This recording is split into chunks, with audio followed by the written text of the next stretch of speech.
The following is an excerpt from this week's Eye Opener report. The full report is now available for viewing by subscribers of boilingfrogspost.com. This report will be made available to the general public in 3 weeks' time.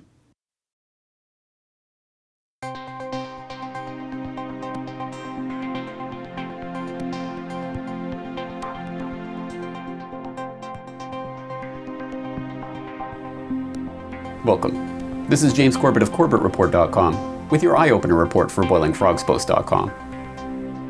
In mid-2012, in the wake of the ratification of ACTA and the proposal in the US of bills like SOPA and PIPA, in an age where the war on terror is gradually morphing into a cyber war and database hacks, password leaks, and identity thefts are reported on breathlessly, it is difficult to imagine the promise that the very idea of the internet once aroused in the public.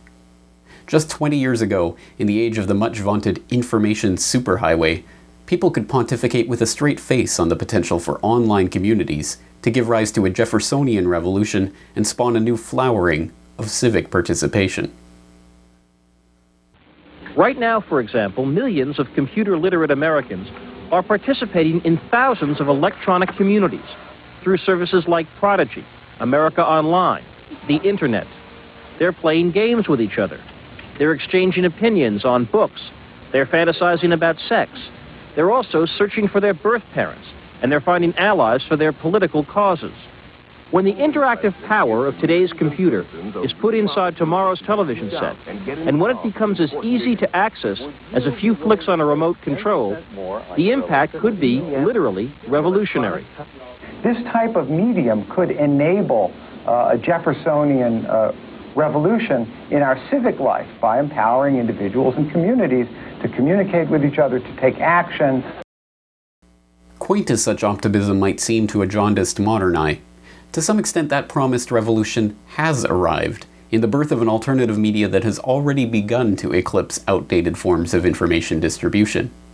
Once confined to the information accessible from local libraries, daily newspapers, and what was commonly known as the idiot box, the general public is now able to instantaneously access vast amounts of information on even the most obscure topics with merely a few keystrokes and a few clicks of the mouse.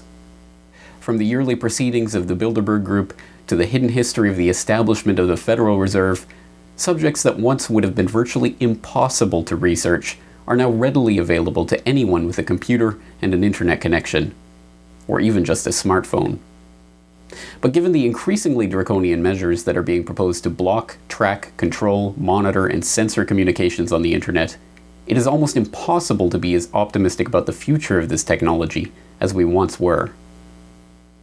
Did you know the average user has 25 online accounts with multiple usernames and passwords? But with laptop thefts increasing dramatically and the growing concern for identity theft, passwords are becoming an issue that people worry about. That's why your fingerprint is a lot better than a password. This week, the Obama administration pressed ahead with plans to create an internet identification system for Americans. Now, the idea is still in the planning stages, but it appears the government wants to set up a system that lets users create a single secure online account.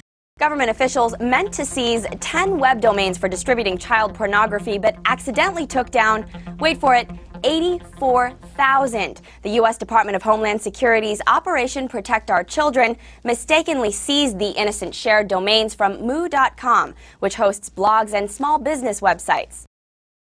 The government announced a plan in 2008 to put in place a filter to block websites showing things such as child pornography or instructions to commit crimes. If it goes ahead, Australia would become the first Western democracy to have such a mechanism. There's outrage in the UK over government plans to spy on anyone using the internet. The proposed electronic surveillance network could keep track of every online message sent in Britain, including emails, mobile texts and social media. The government says it'll help tackle crime and terrorism, but critics insist it's Big Brother in overdrive. This is not to say, of course, that the future of the internet painted by these scenarios is set in stone. As always, we the people can and will be the deciding factor in how the future unfolds, and whether it becomes an Orwellian nightmare or a new flowering of human potential.